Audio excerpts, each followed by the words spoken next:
사도행전 2장 14절 상반절 36절로부터 38절입니다. 베드로가 11사도와 함께 서서 소리를 높여 이르되 그런즉 이스라엘 온 집은 확실히 알지니 너희가 십자가에 못 박은 이 예수를 하나님이 주와 그리스도가 되게 하셨느니라 하니라. 그들이 이 말을 듣고 마음에 찔려 베드로와 다른 사도들에게 물어 이르되 형제들아 우리가 어찌할꼬 하거늘 베드로가 이르되 너희가 회개하여 각각 예수 그리스도의 이름으로 세례를 받고 죄 사함을 받으라. 그리하면 성령의 선물을 받으리니. 아멘. 서신서의 말씀은 베드로전서 1장 22절로 23절입니다. 너희가 진리를 순종함으로 너희 영혼을 깨끗하게 하여 거짓이 없이 형제를 사랑하기에 이르렀으니 마음으로 뜨겁게 서로 사랑하라. 너희가 거듭난 것은 썩어질 씨로 된 것이 아니요 썩지 아니할 씨로 된 것이니 살아있고 항상 있는 하나님의 말씀으로 되었느니라. 아멘. 복음서의 말씀은 누가복음 24장 13절에서 17절, 25절에서 35절입니다. 그날에 그들 중 둘이 예루살렘에서 25리 되는 엠마오라 하는 마을로 가면서 이 모든 된 일을 서로 이야기하더라. 그들이 서로 이야기하며 문의할 때 예수께서 가까이 이르러 그들과 동행하시나 그들의 눈이 가려져서 그인 줄 알아보지 못하거늘 예수께서 이르시되 너희가 길 가면서 서로 주고받고 하는 이야기가 무엇이냐 하시니 두 사람이 슬픈 빛을 띠고 머물러 서더라. 이르시되 미련하고 선지자들이 말한 모든 것을 마음에 더디 믿는 자들이여 그리스도가 이런 고난을 받고 자기의 영광에 들어가야 할 것이 아니냐 하시고 이에 모세와 모든 선지자의 글로 시작하여 모든 성경에 쓴 바 자기에 관한 것을 자세히 설명하시니라. 그들이 가는 마을에 가까이 가매 예수는 더 가려 하는 것 같이 하시니 그들이 강권하여 이르되 우리와 함께 유하사이다. 때가 저물어 가고 날이 기울었나이다 하니 이에 그들과 함께 유하로 들어가시니라. 그들과 함께 음식 잡수실 때 떡을 가지사 축사하시고 떼어 그들에게 주시니 그들의 눈이 밝아져 그인 줄 알아보더니 예수는 그들에게 보이지 아니하시는지라. 그들이 서로 말하되 길에서 우리에게 말씀하시고 우리에게 성경을 풀어주실 때 우리 속에서 마음이 뜨겁지 아니하더냐 하고 곧 그때로 일어나 예루살렘에 돌아가 보니 11 제자 및 그들과 함께한 자들이 모여 있어 말하기를 주께서 과연 살아나시고 시몬에게 보이셨다 하는지라. 두 사람도 길에서 된 일과 예수께서 떡을 떼심으로 자기들에게 알려지신 것을 말하더라. 아멘. 이것은 주님의 말씀입니다. 그리스도인의 영적 성장 단계를 말할 때 주로 우리 신앙의 선배들은 산에 오르는 것 혹은 사다리를 오르는 것에 비추어서 설명을 했습니다.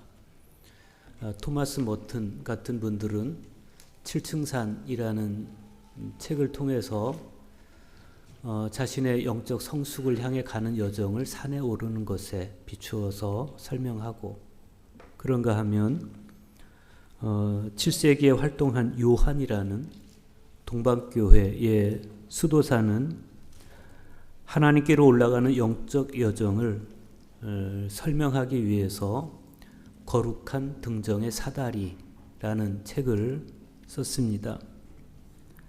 그러니까 하나님께로 올라가는 영적 단계를 사다리를 밟고 올라가는 것에 비추어서 설명을 한 겁니다. 그 책으로 인해서 사람들은 그 요한을 사다리의 요한 혹은 요한 클리마쿠스 이렇게 불렀습니다. 클리마쿠스는 사다리라는 뜻입니다. 헬라 철학의 영향을 받은 오리게네스 등 초대교회의 교부들 역시도 하나님께로 나아가는 그 영적 여정을 단계별로 구분해서 설명을 했습니다.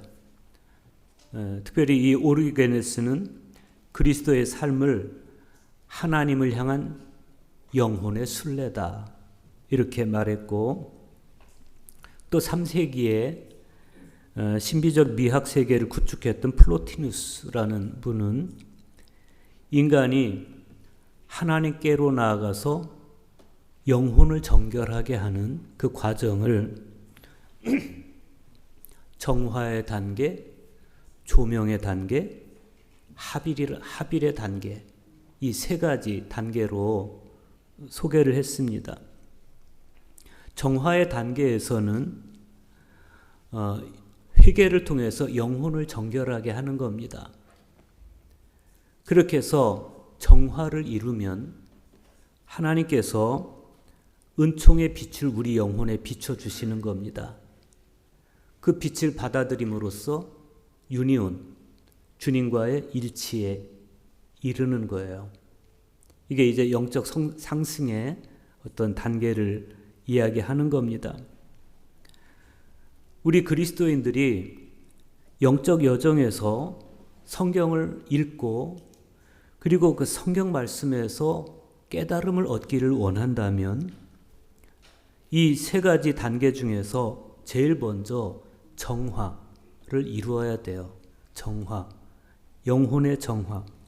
만약에 영혼의 정화를 이루지 않으면 우리 영혼에 온갖 거미줄이 끼듯이 염려와 근심과 혹은 죄에 대한 욕망과 이런 것들이 가득 차서 성경을 읽어도 성경 말씀을 온전히 깨달을 수가 없게 됩니다. 그래서 우리 신앙의 선배들은 항상 성경을 읽기 전에 조용한 장소를 찾아서 센터링 프레이어, 그래서 침묵 기도를 하게 했습니다. 그 침묵 기도의 과정을 통해서 자신을 정화하고 마음을 정화하고 그런 다음에 성경 말씀을 읽는 거예요. 그러면 단단했던 내 마음 밭이 부드러워지고 돌짝밭이나 혹은 가시덤불로 우거져 있던 내 마음 밭이 정화가 되는 겁니다.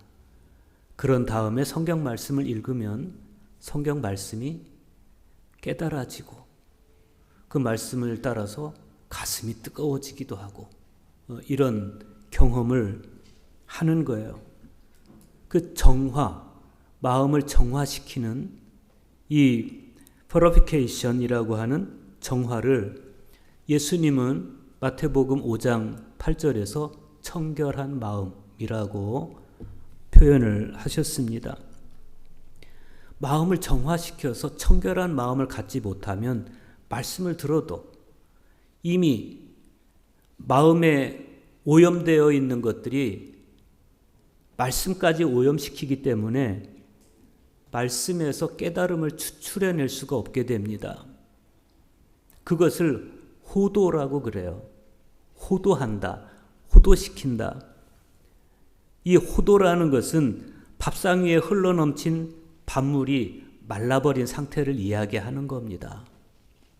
그렇듯이 우리 영혼이 정화되지 못하고 말라버린 상태, 그게 호도인데 그 상태가 되면 말씀을 읽어도 말씀을 들어도 깨달을 수가 없는 거예요. 집중도 되지 않고 은혜도 되지 않고 그렇습니다. 오늘 성서 일과는 우리에게 그런 마음의 상태를 정화하고 청결하게 해서 말씀이 내게 들려왔을 때 세심하게 깨달아서 한 걸음 더 성숙한 영적 상태로 진보하기를 독려하고 있습니다. 복음서의 말씀은 슬픔에 젖어서 엠마오로 내려가는 두 길손을 우리에게 보여줍니다. 그들의 마음이 온통 슬픔으로 뒤덮여 있어요. 그래서 마음이 호도된 상태에 있었다. 슬픔이 아예 마음속에 눌러붙어서 말씀이 들어와도 그 말씀조차 오염될 수밖에 없는 그런 마음의 상태를 이루고 있는 거죠. 그런데 부활하신 예수님께서 그들에게 살며시 다가가셔서 대화를 통해서 마음을 정화시켜 주시고 그런 다음에 구약의 말씀을 들려주십니다. 그때 그들의 고백이 뭡니까? 우리 마음이 뜨겁지 아니하더냐, 그거예요. 그분이 우리에게 말씀을 풀어주실 때 마음이 뜨겁지 아니하더냐. 사도행전 말씀에 보면 베드로가 유대인들을 향해서 너희가 십자가에 못 박은 예수를 하나님께서 주와 그리스도가 되게 하셨다라고 말해요. 그러자 사람들이 그 말씀에 찔려하는 겁니다. 베드로가 전에 너희가 십자가에 못 박았어. 그럴 때 마음에 찔려해요. 그러면서 우리가 어찌할꼬. 이런 마음의 상태를 갖게 됩니다. 우리가 어찌할꼬. 이 마음이 없으면 회개에 이를 수가 없어요. 서신서의 말씀에 보면 베드로가 소아시아에 흩어져 있는 그리스도인들을 향해서 너희가 진리에 순종함으로 너희 영혼을 깨끗하게 했다. 이런 표현을 해요. 너희가 진리에 순종함으로, 즉 너희가 말씀에 순종함으로 너희 영혼을 깨끗하게 했다. 그들이 영혼이 깨끗게 되었다. 그런데 어떻게? 그건 썩어질 씨로 된 것이 아니고 썩지 아니할 씨, 즉 말씀을 통해서 너희들의 영혼이 정화되었다 라고 표현을 하는 겁니다. 복음서의 말씀을 먼저 보겠습니다. 누가복음 24장 13절과 14절 보십시오. 그날에 그들 중 둘이 예루살렘에서 25리 되는 엠마오라 하는 마을로 가면서 이 모든 된 일을 서로 이야기하더라 그랬어요. 여기서 그날이는 어떤 날입니까? 안식구 첫날을 이야기하는 겁니다. 예수님께서 부활하신 날입니다.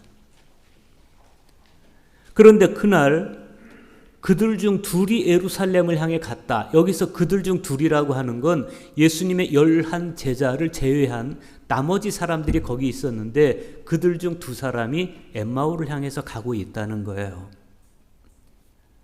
그 중에 한 사람의 이름은 글로바예요. 글로바. 본래 원어 표현대로 하면 글로파스라는 사람이에요. 글로파스. 그리고 다른 한 사람은 이름이 밝혀져 있지 않습니다. 오늘 말씀은 이 두 사람이 예루살렘에서 25리 떨어져 있는 엠마오를 향해 가는 장면을 보여주고 있습니다. 그들의 여행길에 같이 동행해 보시겠습니다. 그런데 이 이야기 끝에 가서 보면 그들이 지금 엠마오를 향해 가고 있는데 정작 그들이 도착하는 곳은 엠마오가 아니고 예루살렘이에요. 되돌아오는 거예요. 예루살렘으로. 어찌된 일인지 보겠습니다. 그들이 엠마오 길을 향해 가면서 예루살렘에서 겪었던 일들을 이야기하고 있어요. 그런데 그들의 마음이 슬픔으로 젖어 있습니다. 십자가의 사건을 본 겁니다. 슬픔이 마음을 뒤덮고 있어요. 슬픔에 호도된 마음으로 내려가고 있습니다. 그런데 그때 부활하신 예수님께서 살며시 그들 곁에 다가가셔서 같이 걸어가세요. 그런데 이 사람들이 예수님을 알아보질 못합니다. 왜 예수님을 알아보지 못합니까? 누가는 그렇게 말해요. 눈이 가리워져서 그래요.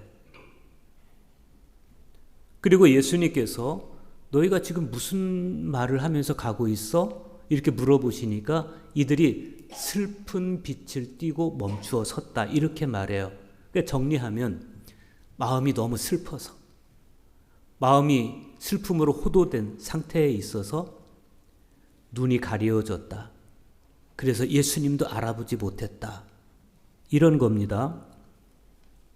우리는 이 사람이 이스라엘을 속량할 자라고 바랐노라. 이렇게 말해요.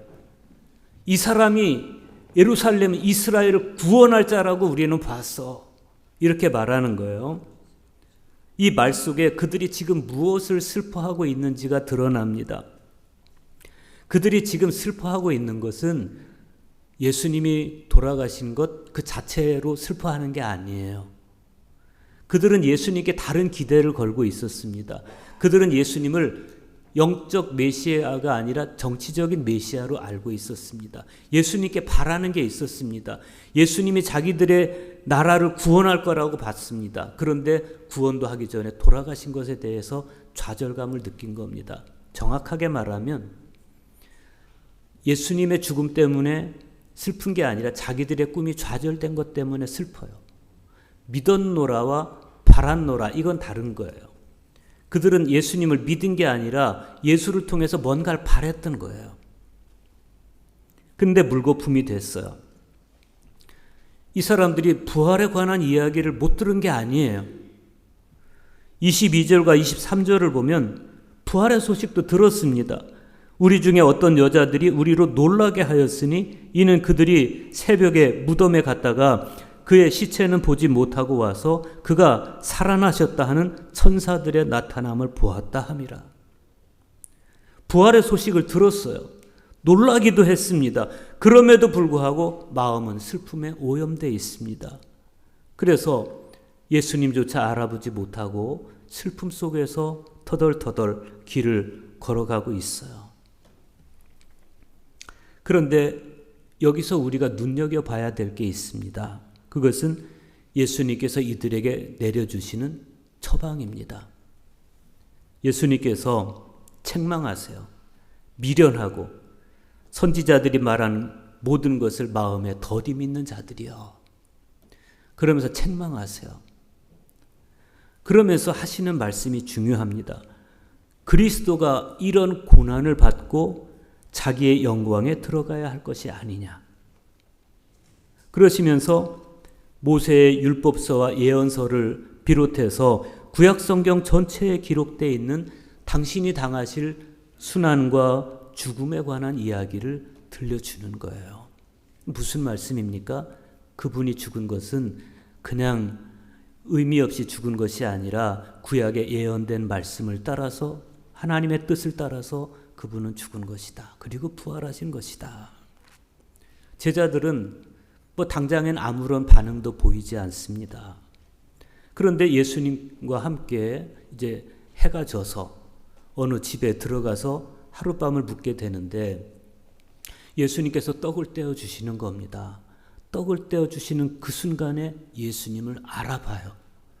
그런데 알아보는 그 순간에 예수님의 모습은 더 이상 보이지 않아요. 그런데 그때 그들이 하는 말이 그거예요. 그분이 우리에게 말씀하시고 길에서 성경을 풀어주실 때 우리 속에서 마음이 뜨겁지 아니하더냐. 그때 비로소 그 이야기를 합니다. 예수님이 말씀을 풀어주시는, 이게 중요합니다.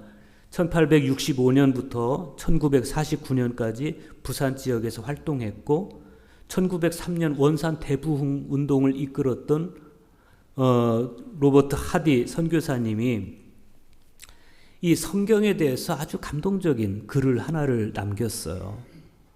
내용이 이렇습니다. 성경은 채색 유리창에 비춰있는 태양의 광선과 같으니 빛이 우리에게 비춰일 때 유리빛을 조차 보이는 고로 그 있는 채색 위에는 빛을 볼 수 없나니라. 이게 무슨 말씀인가 하면 성경 말씀은 유리창을 통해서 들어오는 태양 광선과 같다는 거예요. 그런데 유리창이 우리에게 그 태양빛이 들어올 때 우리 교회처럼 이렇게 스테인드 글라스 썬팅이 있어요. 그러면 그 썬팅을 통과해 들어오는 과정에서 빛이 채색된다는 거예요. 그래서 채색된 빛이 우리 마음에 눈에 비춰지게 되는데 성경 말씀은 그렇다는 겁니다.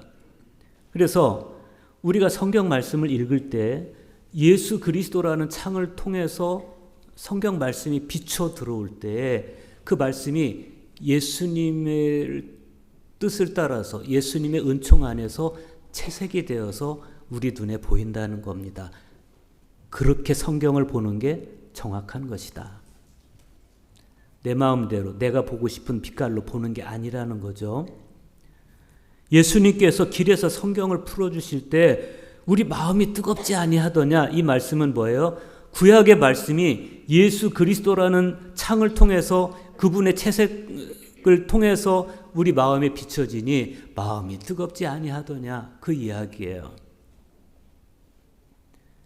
예수님께서 채색해 주신 대로 말씀을 받아들인 겁니다. 이 사실은 아주 중요합니다. 성경을 정화되지 않은 마음으로, 마음이 호도된 상태로 그대로 성경을 읽으면 자칫 성경을 그릇되게 해석할 수 있을 뿐만 아니라 자기 중심성을 기준으로 성경을 보게 되는, 성경 말씀이 그리스도의 창을 통해서 내게 오는 게 아니라 내 마음의 창을 통해서 해석이 되어지기 때문에 아무런 감동도 느낄 수가 없는 겁니다. 자칫 말씀조차 호도될 수가 있다. 하지만 내 마음이 정화되어서 청결해지고 예수님께서 채색해 주시는 빗줄기를 따라서 성경이 내 마음에 부딪혀 오면 우리는 그 말씀을 통해서 마음이 뜨거워질 뿐만 아니라 우리 삶과 지향을 돌이키게 되는 겁니다. 예루살렘에서 이탈해서 엠마오로 가던 이 두 제자는 다시 가슴이 뜨거워져요. 그래서 어떻게 합니까? 엠마오로 가던 길을 돌이켜서 다시 예루살렘으로 가는 거예요. 그래서 이 사람들의 최종 목적지가 엠마오가 아니라 예루살렘이 되는 겁니다. 예루살렘에 가서 어떻게 합니까? 사도들에게 예수님, 우리가 예수님을 만났다고 전해주는 그런 증인이 되는 겁니다.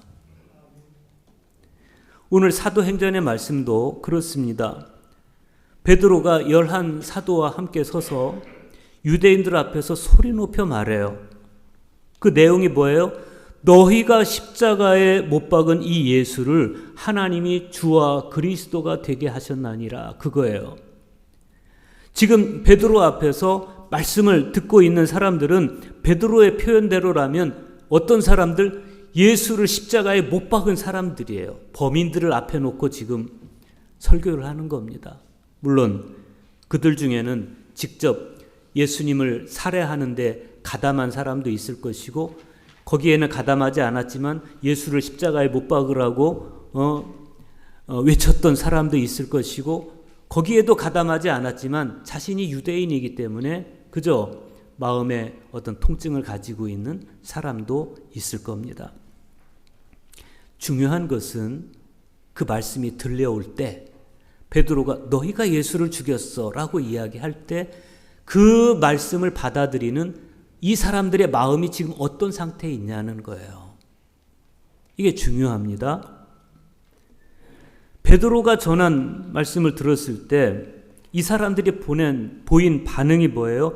일단 누가의 증언대로라면 마음이 찔렸다는 거예요. 이 사람들이 마음이 찔렸다. 그래서 어떻게 합니까? 베드로와 다른 사도들에게 형제들아 우리가 어찌할꼬 이렇게 물었다는 거예요. 그러면 우리가 어떻게 해야 됩니까? 물었다는 거예요. 베드로가 아무런 토도 달지 않고 단지 그들이 저질렀던 무도한 행위에 대해서 너희가 예수를 십자가에 죽였어 라고 말해줬을 뿐인데 이들은 마음이 꽤 찔리는 겁니다. 너무 아파하는 겁니다. 그래서 필사적으로 형제들아 우리가 어찌할꼬 하면서 구원의 길을 물어요. 이런 반응이 바로 마음의 정화를 이룬 사람들, 마음이 청결해진 사람들의 반응인 겁니다. 이런 반응이 당연한 게 아니에요. 누구나 다 이런 반응을 보이는 게 아닙니다. 사도행전 7장 54절에 보면 스데반이 말씀을 전해요. 그때 사람들이 똑같이 마음에 찔려 했어요. 마음이 찔려 했어요. 그런데 마음에 찔린 사람들이 그때는 형제들아 우리가 어찌할꼬 이러지 않아요. 마음이 찔렸는데 이를 갈아요. 이를 갈아요. 그래서 어떻게 합니까? 스데반을 소리를 지르면서 괴성을 지르면서 귀를 막고 스데반을 성 밖으로 끌어내서 돌로 쳐서 죽여요. 똑같이 마음이 찔렸는데 똑같이 말씀을 들었는데 얼마나 보이는 반응은 상반됩니까? 과연 우리는 이 두 모습 중에서 어떤 모습을 하고 있는 것일까? 주님, 우리가 그래서 어떻게 해야 되겠습니까? 라고 묻는 사람입니까? 아니면 마음에 찔려서 이를 갈고 강팍해진 마음으로 다음 행동을 궁리하는 사람입니까? 베드로의 말을 듣고 마음 아파하던 사람들에게 베드로가 내려준 처방을 우리가 볼 필요가 있어요. 38절 보십시오. 너희가 회개하여 각각 예수 그리스도의 이름으로 세례를 받고 죄사함을 받으라. 그리하면 성령의 선물을 받으리니. 그랬어요. 여기서 자 보세요. 형제들아 우리가 어찌할꼬 이렇게 묻는 거예요. 어찌할꼬. 베드로가 세 가지 처방을 내려줘요. 세 가지. 그 첫째가 뭐냐면 회개예요. 회개. 회개. 회개가 뭐예요? 삶의 방향을 돌이키는 거예요. 반성과는 달라요. 삶의 방향을 되돌리는 겁니다. 전환하는 겁니다. 죽음으로부터 생명으로의 방향 전환. 이게 회개입니다. 이런 방향 전환이 없으면 그건 회개가 아닌 겁니다. 그리스도교 신앙은 회개가 굉장히 중요합니다. 그러면 죽음에서 생명으로의 전환이 어떻게 일어나는 겁니까? 그 중심에 예수 그리스도의 부활과 예수 그리스도의 죽음과 부활이 있어요. 우리의 회개의 중심에는 예수 그리스도의 순환과 죽음과 부활에 대한 우리의 고백이 있어야 된다. 이게 없는 회개는 그건 그냥 반성하는 거예요. 아, 내가 잘못했네 이러고 마는 거예요. 이건 삶에 대한 반성은 되지만 구원의 길을 찾는 회개는 아닌 거예요. 예수 그리스도의 십자가를 꿰뚫어 보고 그 안에서 구원의 길을 찾고 회개의 길을 찾는 것이 중요합니다. 그래서 신약 성경은 줄기차게 예수님의 순환을 증언하는 것이고 마음에 더딤 있는 까닭에 시리에 빠져서 슬픔에 빠져서 엠마오를 향해 가던 이 두 제자에게 예수님이 해주신 말씀은 뭐예요? 그리스도가 이런 고난을 받고 자기 영광에 들어가야 할 것이 아니냐. 이 이야기를 해주시는 거예요. 십자가와 부활을 이야기하는 거예요. 모세의 율법서와 예언서들을 비롯해서 성경 전체에 있는 당신의 순환과 영광에 관한 기사들을 예수님은 이들에게 들려주시면서 이들은 자연스럽게 가슴이 뜨거워지는 체험을 하게 되는 겁니다. 예수 그리스도의 십자가와 부활을 믿고 회개하고 죽음으로부터 생명으로 방향을 전환하는 것, 이게 회개의 본질이라는 사실. 그리고 죽음에서 생명으로 돌아서는 회개, 그 중심에 예수 그리스도의 십자가와 부활이 놓여 있다는 사실을 우리는 항상 기억해야 됩니다. 베드로가 구원의 길을 묻는 이들에게 두 번째로 이야기해 주는 주제는 세례예요. 세례. 세례는 내가 회개했다는 외적 표현입니다. 회개하는 것이 생명으로, 죽음에서 생명으로의 방향 전환이라고 한다면 그것을 보여주는 외적 표징이 세례예요. 그래서 그걸 성사라고 하는 거예요. 성사는 보여주는 거예요. 이 회개와 세례는 똑같이 예수 그리스도로 말미암아 죽음의 길에서 벗어나서 생명의 길로 들어서는 파스카의 여정을 가리킵니다.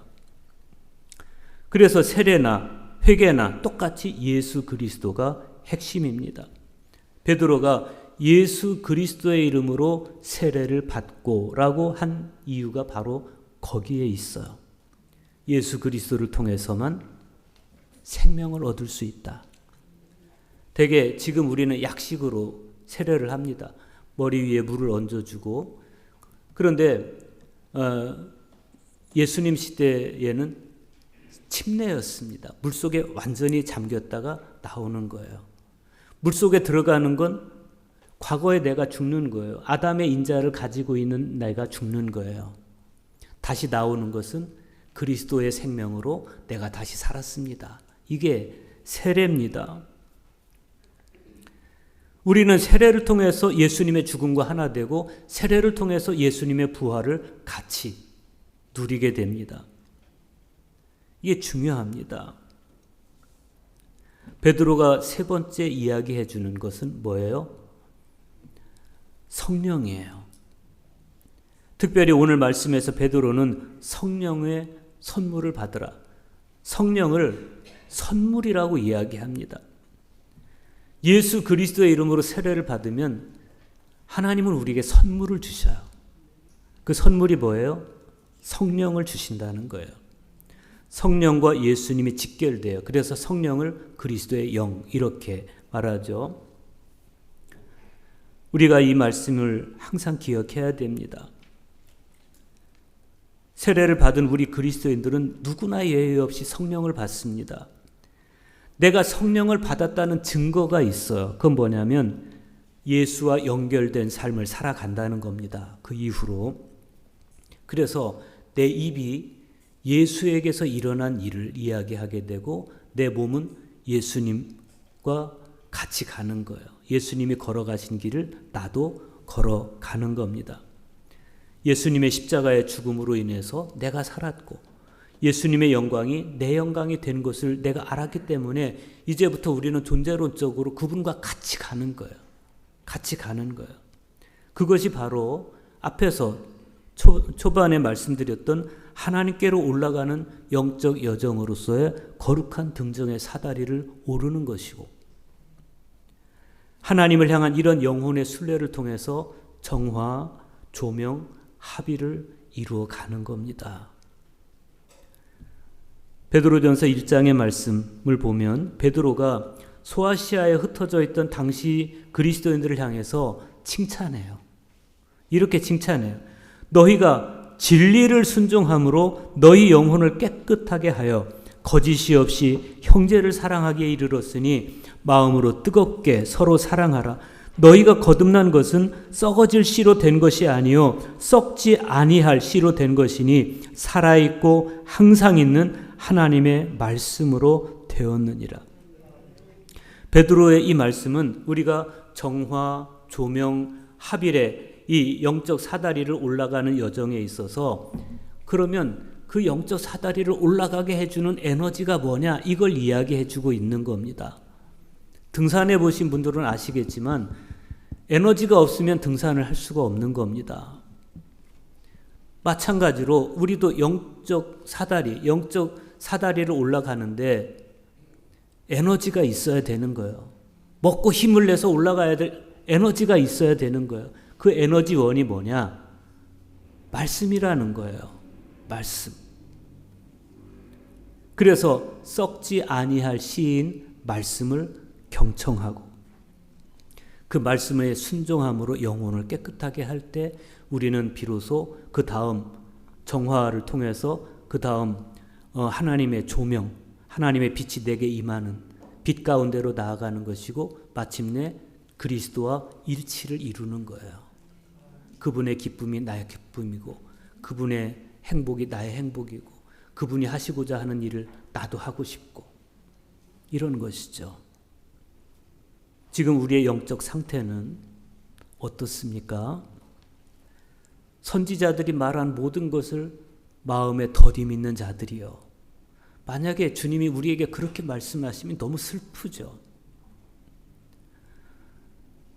그런 사람이 아니라 우리 마음을 회개를 통해서 정화하고 청결한 마음이 되어서 예수 그리스도의 창을 통해서 채색되어 들어오는 말씀의 빛이 내 마음에 비춰올 때 마음이 뜨거워지는 체험을 하고, 그래서 우리도 내가 걸어가던 길을 돌이켜서 주님이 가라 하시는 길로 삶의 지향을 이루고 그곳으로 달려가서 예수는 그리스도시라고, 그분은 부활하셨다고 증언할 수 있는, 그분의 생명에 내 생명을 얹혀 살아갈 수 있는, 그분의 지향과 내 삶의 지향이 같아지는 그러한 저와 여러분 될 수 있기를 간절히 축복합니다.